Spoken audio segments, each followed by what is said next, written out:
All right, welcome in and happy Monday. This is the Cow Guy Close, and I'm Scott Shelty, also known as the Cow Guy. And rewind your mind back to March and April of this year. Remember, Silicon Valley Bank had just gone under, and there were emergency meetings on what to do with a potential run on all these regional banks in the country. There were unprecedented announcements on a possible guarantee for all deposits, and the Fed, the Treasury, and the FDIC announced cooperation and more control. They were not going to let there be a big run on America's regional banks, which happen to be the lifeline to America's Main Street. That's when the Emergency Bank Bailout Facility was born. The Emergency Bank Bailout Facility. That came along so that banks that felt as though they could face a run were also worried about overall capital requirements would borrow. They could tap into that fund to steady the ship a little bit, right? Initially, a lot of banks relied on this facility, and the story kind of moved off the front pages. But a little-known fact is that this facility still is in large demand and setting records. The problem does not seem to be fixed. Last week saw a record in terms of lending from this facility, and that really doesn't jive with this Bidenomics that's being rammed down our throats right now. And my next guest is a numbers guy, so we thought we'd talk to him about it. Please welcome to the show America's accountant, Dan Geltrude. Dan, quietly, over the last 4 or 5 weeks, I would say that when Ashley and I kind of set up the show every morning, once a week, this story pops up, and it keeps setting records.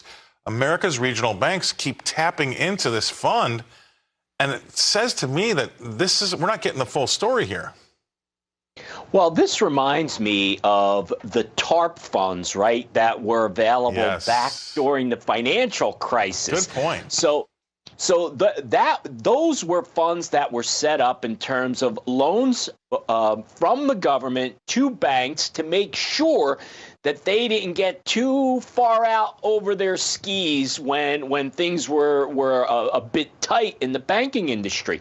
Now, I don't know the exact details related to what the differences are between the two programs, but they seem to be quite similar. Now, I have to tell you this. When TARP first came out back in 2008, 2009, I really wasn't crazy about the concept. However, it did serve its purpose in terms of all the funds that were lent out were repaid with interest, right? And the banks were able to survive a pretty significant crisis. So although there may be signs here, Scott, of problems, it did work out in the past.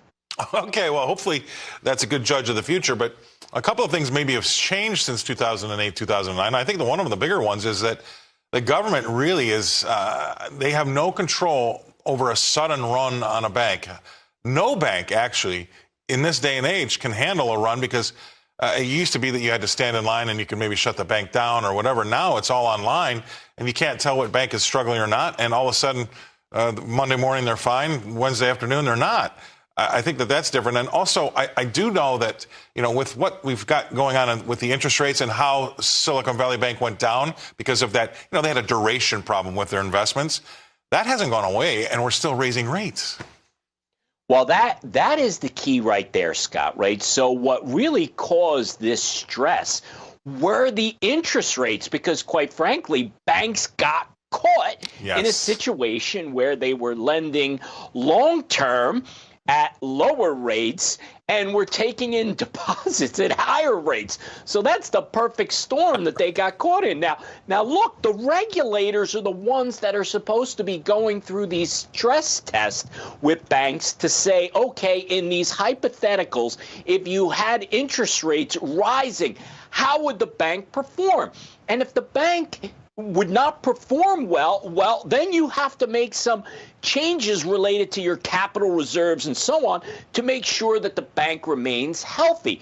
Now, I don't think that we had per se a problem in every bank. Of course we didn't, but there were absolutely regional banks that were probably teetering and we didn't know about it. So I'm not so sure that the Fed let us know really all the problems that were out there because they feared a potential run on the banks.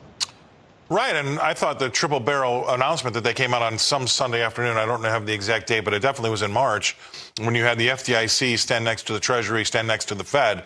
That told me that, this is kind of serious here when you get up those big guns. And just so the viewers I'm going to dumb it down and correct me if I'm wrong, Dan, but when these banks take in all these deposits, they have to do something with that money.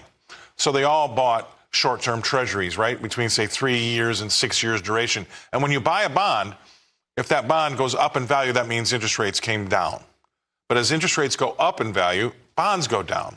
And so what happened was, right, these banks invested the money by buying bonds. Those prices of those bonds that they owned in the short term did fall. Now, if they held them to maturity, it was going to be fine. But when folks want their money back, they have to get out of those bonds that they bought with that money. And all of a sudden, they have a big loss on the books. That's the problem. That's exactly it. And what happens is you have your funds that are tied up, and you simply can't get to them to be able to pay for all the depositors who, you're right, don't show up at the doorstep, but simply get on their phone and start transferring money that, you know what, isn't there.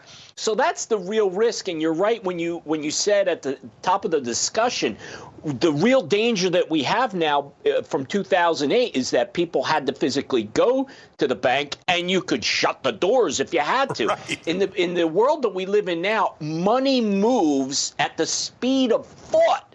So if you're thinking about moving your money, it's as easy as moving it. And that's where so many banks could really get in a lot of trouble, Scott. And that's maybe why they're still using that fund, because they're not out of the woods yet, and we're still raising rates. And we're going to do it again this week. All right, that's awesome stuff. Thank you very much. I understand it now, so hopefully everybody else does. Dan Geltrude, America's Accountant, thanks for coming on. Let's take a look at these markets that we keep talking about all day, every day here. Look at the mark. Everybody's fine. The euphoria